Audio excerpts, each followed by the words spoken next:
Today's date is September 24th, 2012, and I am making this illustration in reference to the microwave hearing. Look in the comments feature of this YouTube video, and this video is also going to be placed in a blog.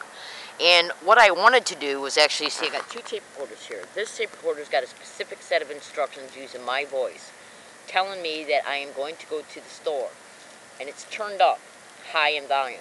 This tape recorder has opposite instructions, that I am not going to go to the store, and the volume is set at a lower volume. I'm going to play this one, okay, after I play this one for a little bit.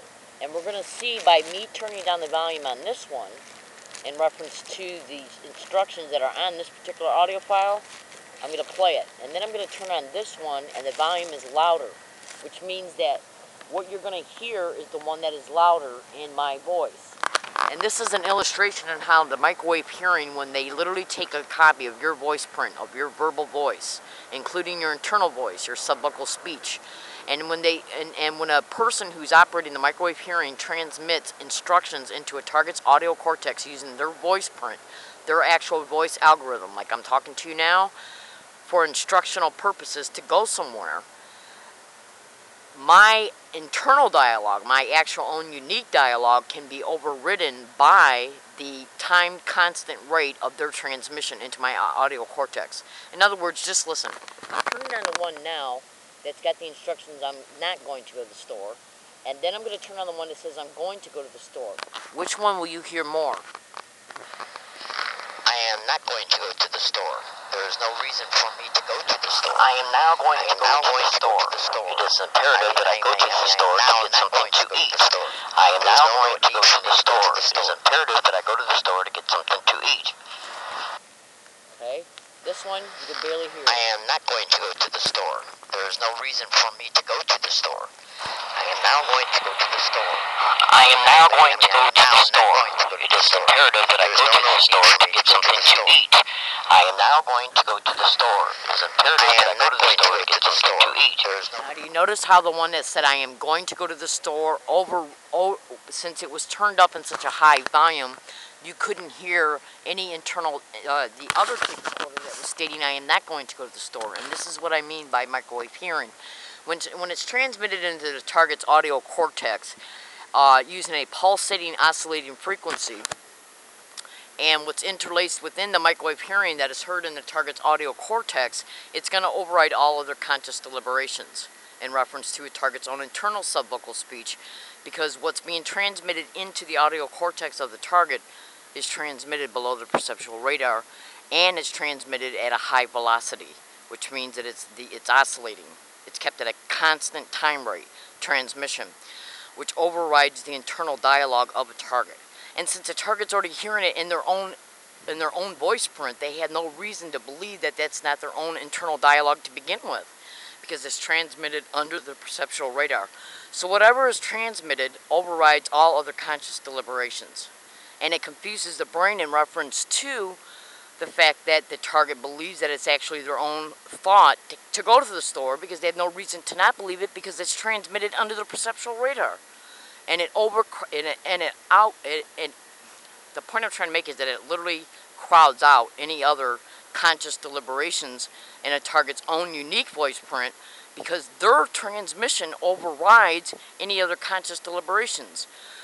The brain cannot have two parallel thoughts, same thoughts at the same time, using your own voice. Now, what I wanted to do was actually connect these two tape recorders to a jack that's got two outlets for two separate sets of speakers.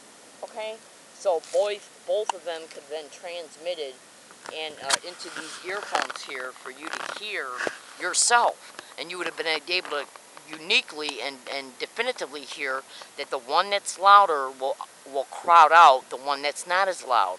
And that's what I mean when a target is when something's being transmitted into a target's audio cortex, okay, and whatever's transmitted is transmitted in the target's voice print right into the audio cortex. It's got instructional directions in reference to the theme of what's transmitted, the dialogue, the verbalizations. It's instructional dialogue, like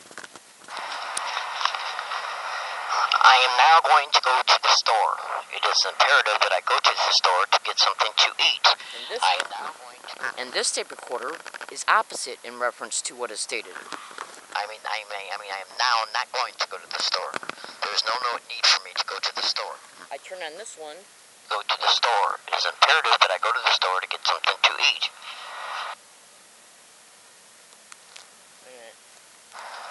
They're trying to reach him, so... I am now going to go to the store. Let me turn on the other one, you can't hear it. Go to the store to get something to eat. I am now going to go to the store. It is imperative that I go to the store. I am not going to go to the store. There is no reason for me to go to the store. I am now going to go to the store. I am now going to go to the store. It is imperative that I go to the store to get something to eat.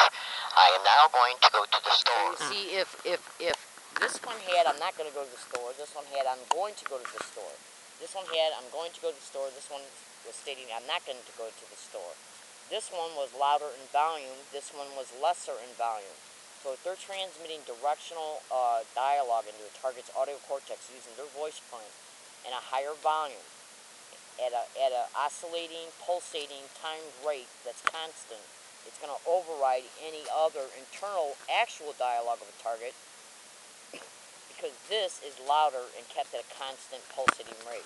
In other words, this transmission is going to override the actual unique real transmission of what a target's trying to think to themselves. And this is the powerfulness of microwave hearing, using voice morphing technology for directional psychological directions that are transmitted into a target's audio cortex.